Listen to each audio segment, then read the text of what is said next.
Gülperi, sen bana Instagram'da gördüm, öylünen yıldı söydüm beni bir qoğuş ayıttım, o nemlene soğuşkun ödüm düzdüm mü?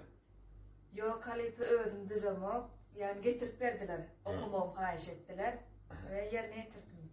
Çoğru, hani gene ayıp ver öyle. Baş üstüne. Yaşlıkta aşka koydum, öylünen yıldı söydüm. Kim aşka ulaştım, onu juda geç duydum.